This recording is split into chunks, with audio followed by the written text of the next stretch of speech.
Learning. Thank you all for dropping by, especially those of you who are calling from other time zones. Today's topic, how Flip Learning takes project-based learning from good to great. Our guest is Dan Jones. He's been teaching in the classroom for 12 years. He's been flipping his instruction for the past 4, and Dan has developed a project-based learning environment that allows students to take charge of their learning with every unit of study. Today, he's going to lift up the hood and show us how he does it. Your moderator, of course, is John Bergman, and this presentation will take about 15 minutes, after which we will take your questions. To ask a question, you'll need to click the Q&A button in the upper right-hand corner of your screen, then type in your questions into the text box. I will read your question out loud and direct them to our panelists for a reply. So, with that, I think we've covered the basics. Let's get ready to rumble. John, over to you. Well, it's exciting to be with you all to share about flipped learning and project-based learning. First of all, shout out to Cisco Systems for the webinar software. What a great company they are. And all the other companies that support the Flipped Learning Global Initiative. What an amazing group of companies, technology companies, professional development companies. We are just happy to have them on board. As you know, we've been talking about Flip Learning 3.0 with its 5 key points, or I like to say the 5 things we didn't know. Flip Learning is not static, number 1. Number 2, it is evolving because of 3 factors. It's emerged as a global movement. There's a new awareness and has created new opportunities. Today, again, we're going to focus on Flip Learning is evolving because of 3 factors. Those 3 factors are research, classroom innovation, and technology. Today, of course, it will be classroom innovation. The big question, what do you do in your class now that you have flipped? And of course, one of the great answers is project-based learning. And with that, we want to introduce, as already been introduced, the amazing Dan Jones, a middle school teacher in Ohio, United States. And so, Dan, take it away. Hello, everyone. As John said, my name is Dan Jones. I'm a middle school teacher. I teach 7th and 8th grade social studies and language arts. And some of the things that I've seen is that flipped learning, when combined with project-based learning, you get so much time to actually do what you have always wanted to do with students in the classroom. The projects that they're able to do actually will, like I said, they have the time to invest in doing a project well. So Dan, you're telling me something here that usually, or before flipped, whatever, you didn't have the time to do PBL. Can you elaborate? Yeah, there's so many standards that we have to get through, and when the majority of the class time is spent with lecture and filtering questions, the students, the amount of time that they had to actually do a project and do it well was so constrained by what we had to, accomplish in the class that there was no way to, one, do them often and really use them as a learning tool. I get it. So you didn't have the time, and now the goal is you've got the time because of flipped, and we're going to learn more about what that looks like. But we want to turn it over to you, the audience, right now. So if you could pull out your device, maybe open up another tab, and you want to go to this website called Menti, MENTI.com, type in the code 820149. And the question, of course, as you can see, how comfortable are you with PBL? I'm going to make sure this works. Yeah, yikes, huh? I'm good, or are you a guru? Let's see. All right, people chiming in. All right. Oh, I got honest people. They're the yikesers. Uh-huh. Oh, ooh, that's all right. I'm good. Okay. All right. We're seeing what's going on here. Yep. Yepper, snippers. Okay. Nobody's a guru, Dan. I guess you're going to be our guru because, we have a guru. We have a guru in the house. I love it. How awesome is that? Yeah. Totally awesome. We're just going to give another minute. I know there's a lot more of you out there in internet land, but we'll do another question in just a moment. So keep your tab open. We've got a question coming up right now. So we're pretty good smattering. We've got 2 gurus in the house plus you, so that means 3. right? And we've got some people who are pretty happy with PBL. That's awesome. We've got some experts in the house. They're going to challenge us, and that's awesome. So our second question is, on a scale of 1 to 5, number 1, should the project be teacher-led or student-led? So teacher on the left, student on the right. Or should everyone do the same project, or should everyone be creating a unique project? So do the slider deal. I'm going to do the slider deal, and you guys do the slider deal, and you can push submit. All right. Okay. So far we're on a 3, and the number keeps changing. There we go. As 9, 10, etc. People are jumping in. Sorry, I have to look up at the screen to see what's going on. Sorry. The side screen. So we're kind of, it's looking kind of in the middle, a little bit towards the rightish. So should the project be teacher-led or student-led? Most people think it should be more student-led. And some people think it should be, they're leaning towards a different or unique project as opposed to the same project. Interesting data from our audience, 23 people who so far supplied. So let's go deeper. Dan, tell us more about what PBL is. I know there's lots of definitions about PBL, and it can be kind of confusing to people. Sure. I mean, when we look at the organization that tends to be the PBL organization, the Buck Institute, with their definition, a teaching method in which students gain knowledge and skills by working for an extended period of time to investigate and respond to an authentic, engaging, and complex question, problem, or challenge. To me, that is an overwhelming definition. That it's really hard to grasp exactly what PBL is, and you guys can read through projectfoundry.com.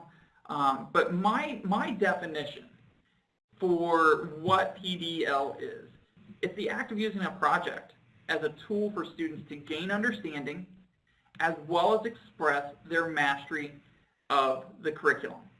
And they're using this project as a way to really say, look, this is what I know. This is exactly how I want to represent my knowledge of this content.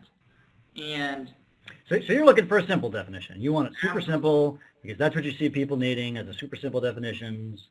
Okay, so it's a act of using a project as a tool for kids to understand stuff. Yep. And master it too. All right. So there's good and there's bad and there's ugly about this whole ball game. What's up?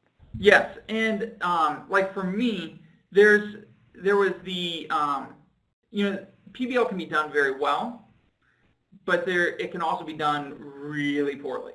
In that we have the same project being done by every single student, and then we have even where you might have a few variations, a few variables in the construction of a project, but essentially they're the same. And so you're not a fan of that. You think it should be different projects for different kids. Absolutely, because that's going to do a few things. You're going to have better buy-in from your students because it becomes their project.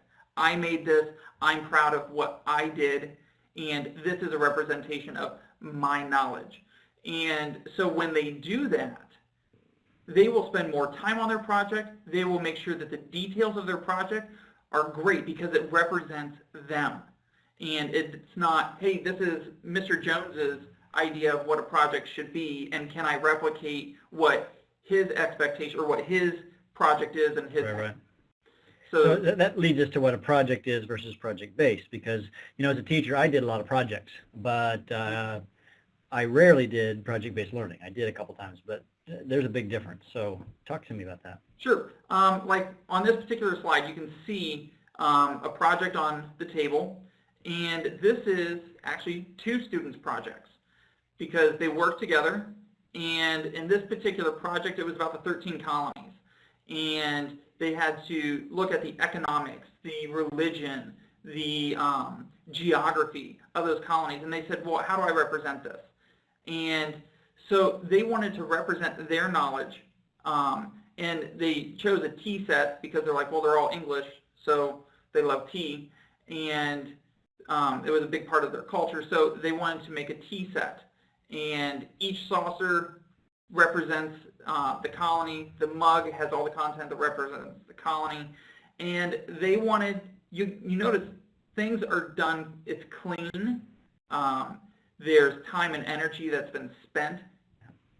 So this is something that they can then use when they go to do a presentation, because it accentuates what their understanding of the content was.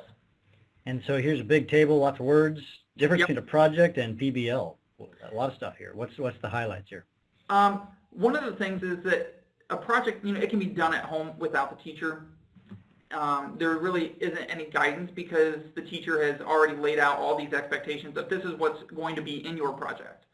And so with project-based, though, I get to go through and I get to, interject with students. I get to work with them. I get to really team with the student to say, you know what, well, how are we going to solve this problem if they run into an issue?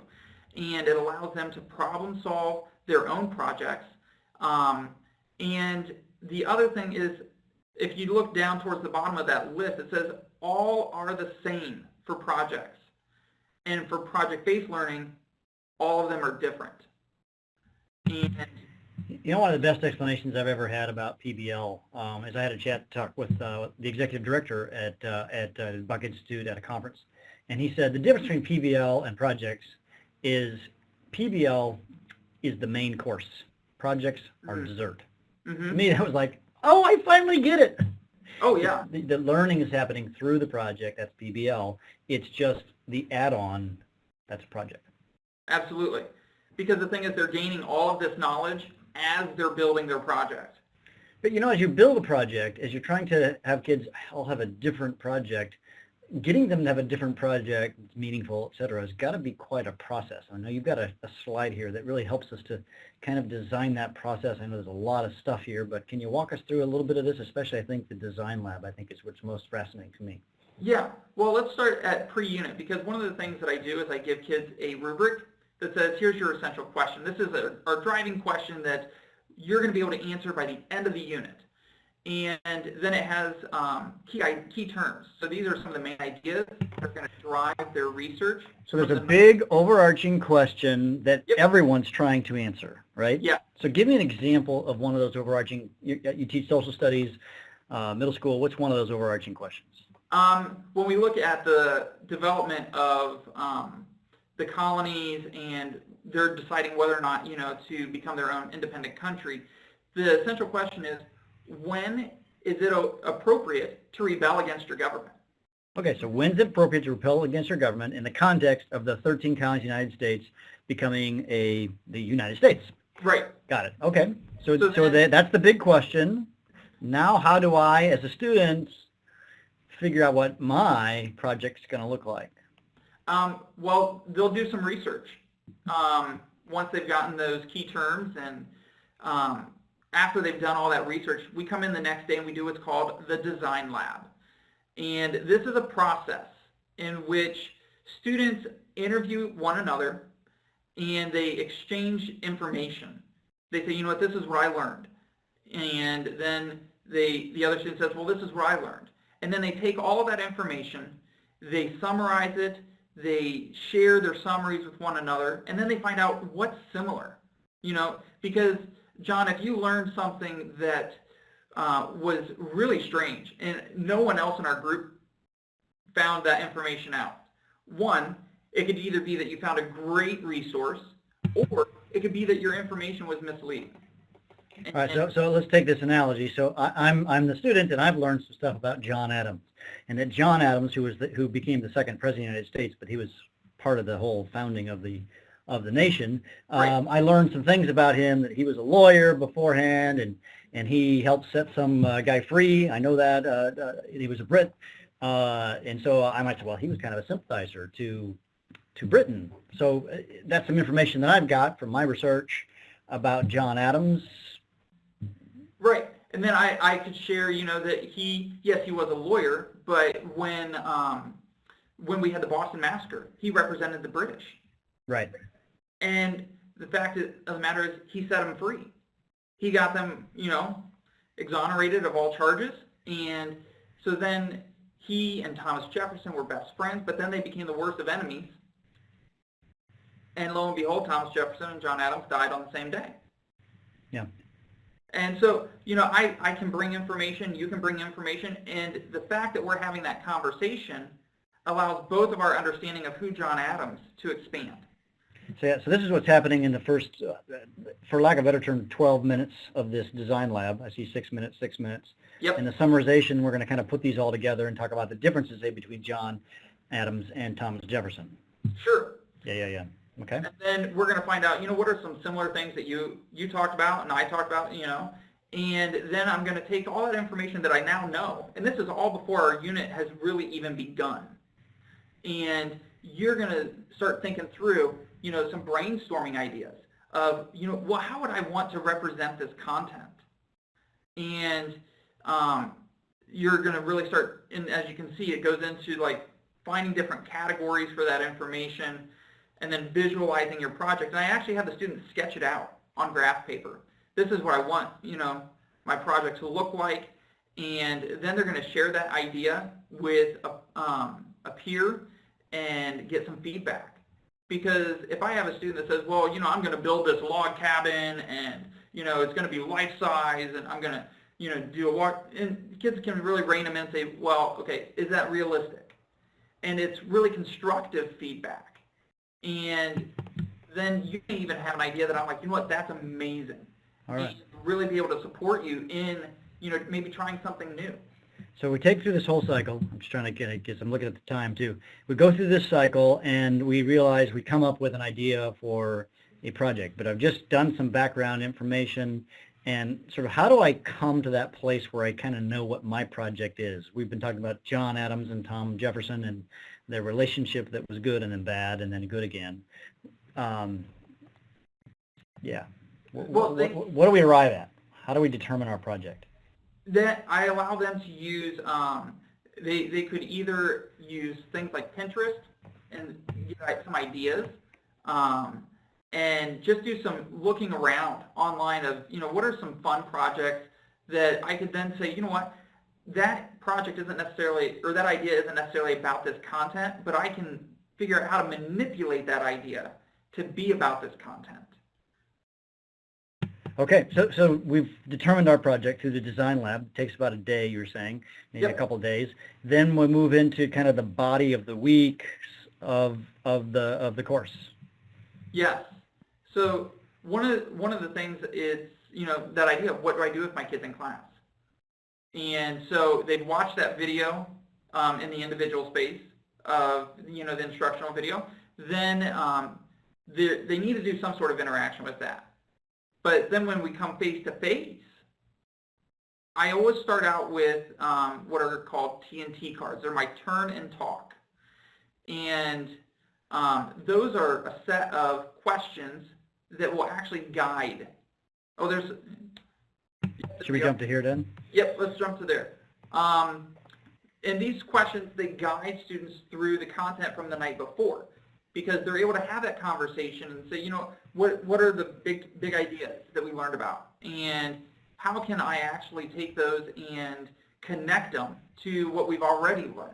But we're all doing the same activities here. So what you've got is you've got the big overarching project that we designed in the design lab that I'm going to be working on as your student throughout the course of the unit of study.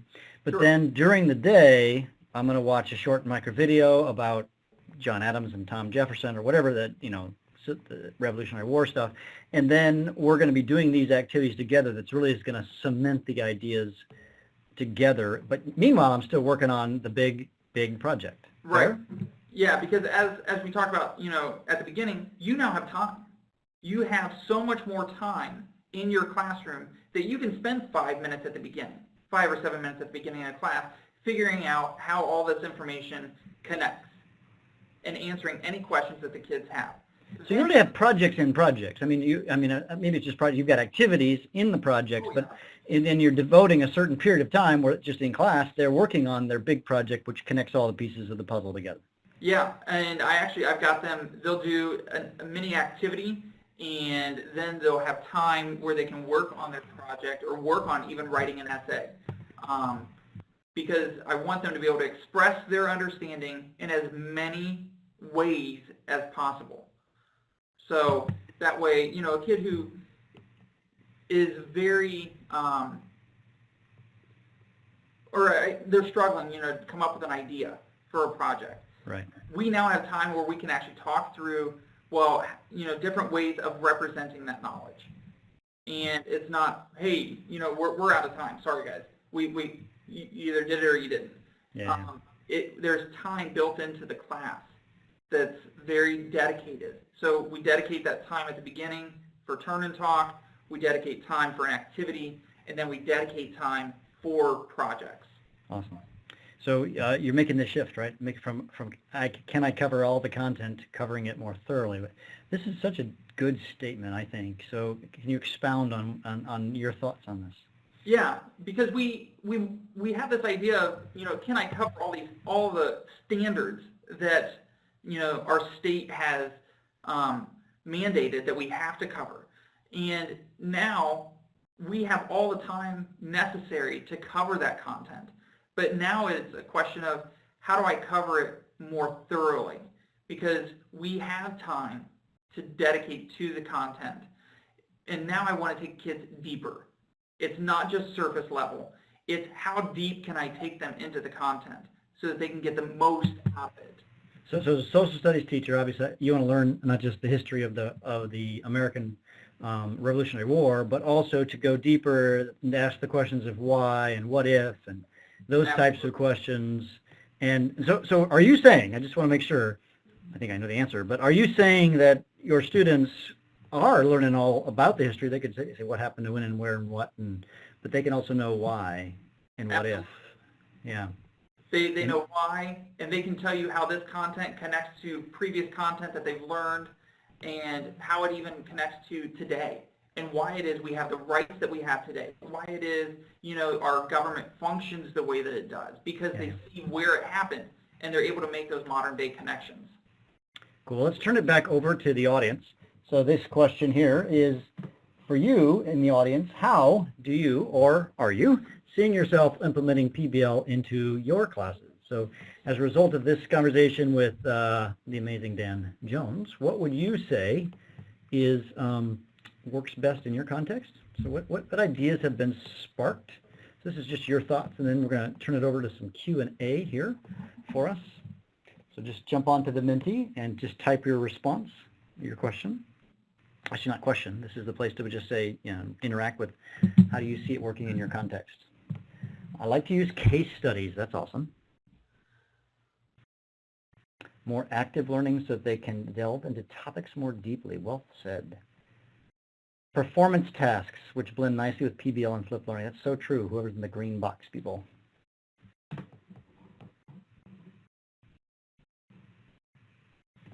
All right, yeah, this takes a little longer because people are typing. Trick is coming up with good essential questions. Oh, in a math classroom. Now, I know you've got some ideas on that coming up, Dan. As a note, Dan is writing a book on this subject. So, integrating standards into real-world students can relate to, I don't know, curation activities, ties with NGSS, excellent science teachers, National Science Standards, Next Generation Science Standards. I knew that. I'm a science teacher. Sorry. Overarching questions with real-world apps. Mastery learning is important to me. PBL lets students have a chance to dive deep. Time management is sometimes a problem, no doubt. I usually design a hyperdoc with sequence learning solutions fostering integrated skills. Love that, Mr. Yellow or Mrs. Yellowbox. Excellent thoughts. We'll leave just a couple of minutes. We'll leave that one up there. And as we're having this conversation, let people continue to jump on in. I imagine this is an opportunity for you to ask some questions of Dan or me, although you'd probably be much better asking Dan than me because he's the guru and I'm the neophyte. Harold, are there any questions out there for everybody? Yes, we do have some. If there are other people listening who would like to ask a question, now is your time.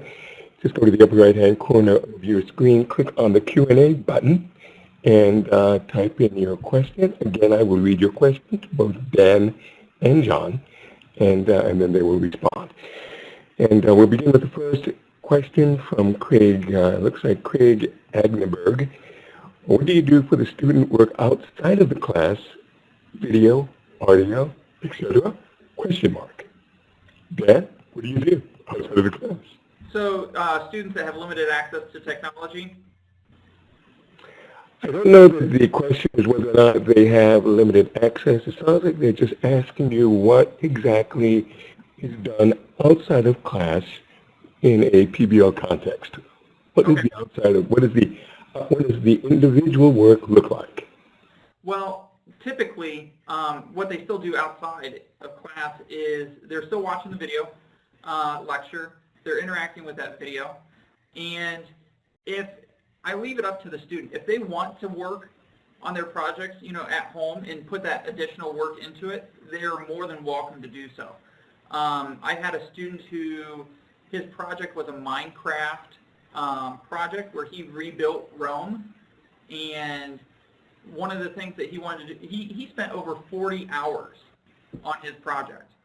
And so he worked on it at home, and then he brought his game into the class so he could work on it in class. And that's part of what I was talking about, where their buy-in, when they are the ones that design the projects, their buy-in is so much more that they want to do the work outside as well as in the classroom. I got it. Very good.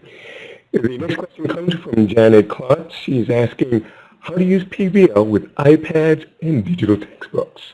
That question, Dan or John? You go, Dan. I think this is all you. Yeah. One of the things that I do is, because I have a classroom website, my students are essentially reading their textbook on the classroom website. And that can be accessed through whatever technology that they want, whether it's an iPad, Chromebook, doesn't really matter. They're accessing that content through that means.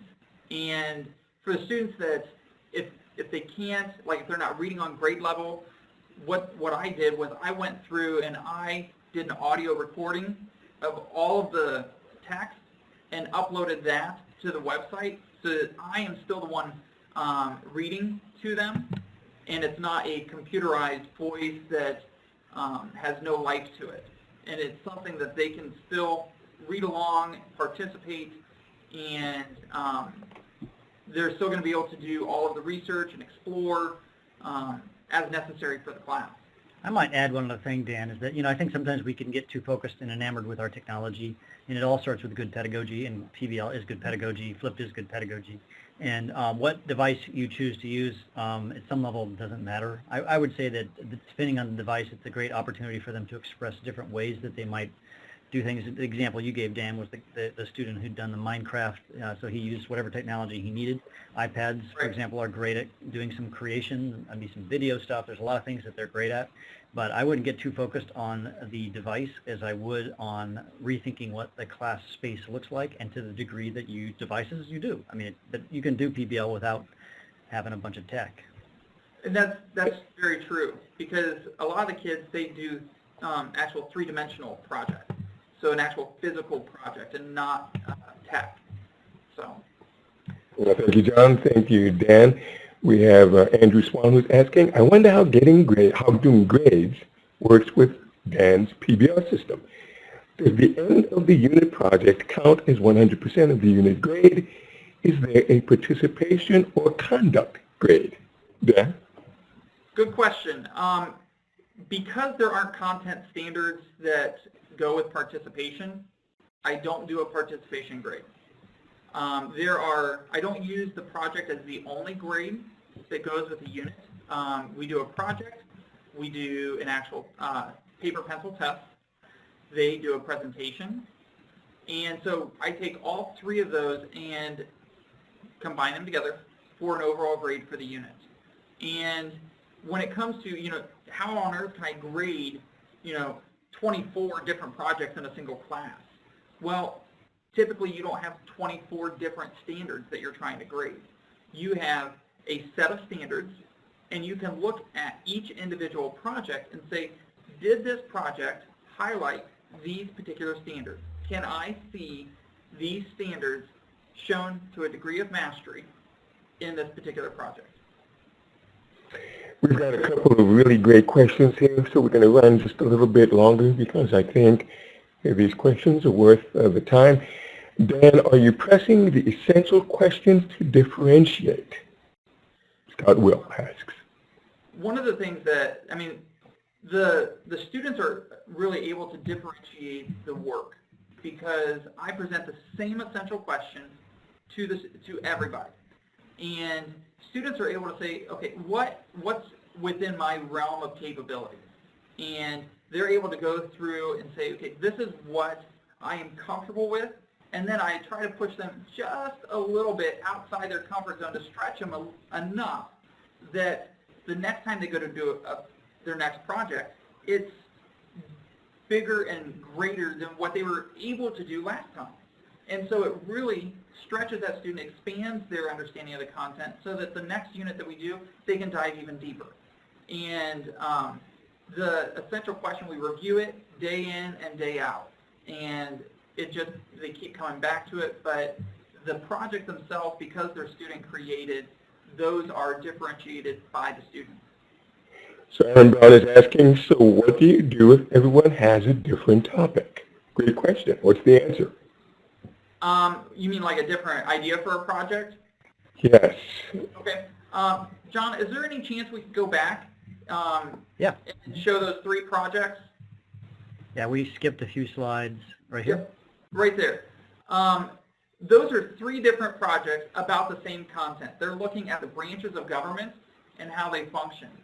And the project that you see on the left that looks like the lighthouse, as you know, the legislature being the largest body of government, she made that the base.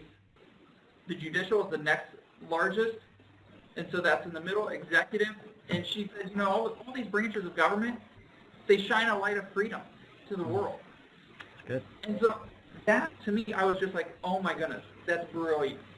But then the student in the middle said, well, a Ferris wheel goes both ways, so that looks like checks and balances.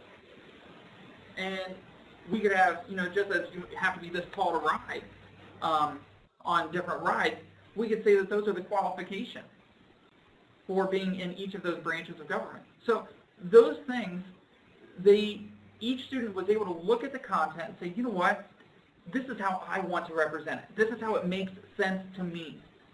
Because so often we say, well, this is how it should make sense to everybody, because it makes sense to me that way, and that's not the case. Students want to be able to say, you know what, I interpret the information in this way, this is how I remember it, this is how it makes sense to me, and that's how you're going to be able to make the content meaningful to your students. Thank you, Dan. Jason Gilmore has a question. He says, sticking to timelines has always been his main challenge since he wants kids to complete the project. How do you monitor kids' progress, and what do you do if they fall behind? One of the things that I do is I typically give them between 2 and 2.5 weeks per unit. And that gives them plenty of time to get in, get working, and because they're doing the work in class, it's a lot easier to monitor whether they're working and making progress or if they're off task and not able to focus on their project and they're in, you know, they're checking on other kids' projects instead of working on their own. You can redirect by far more easily because of the flip. Hey, Dan, what percentage of your class are students doing the projects, doing these big projects? And you have these projects every 2.5 weeks, so I can see that's a lot of them in the course of the school year. But, you know, roughly, give me just ballpark. Like how many do like a really big project or? No, what percentage of actual class time is dedicated to these projects? Class time, I would say probably 50%, at least 50%. 50%, that's huge. Oh my gosh, okay, that's amazing.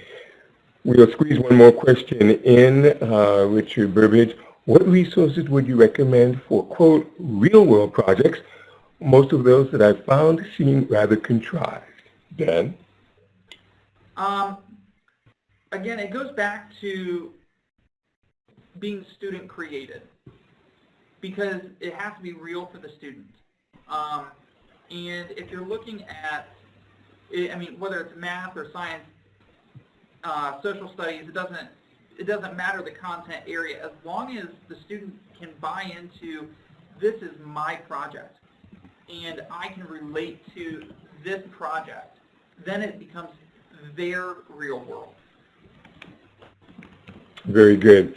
Well, that's about all the time we have today. Dan, thanks a lot for being with us and helping us to understand how project-based learning can play well with flipped learning. This brings to the end our summer series on Flipped Learning 3.0.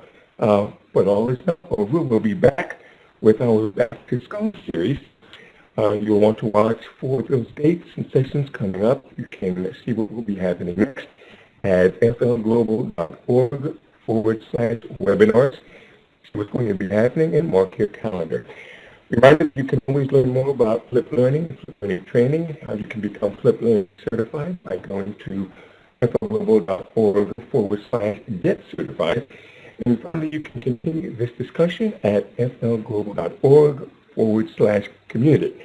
Thank you all for taking the time to be with us. John, Dan, thank you as always for the great work you guys are doing. More importantly, thank all of you who tuned in today for the contributions to flipped learning. We look forward to connecting with you again really, really soon. Bye-bye.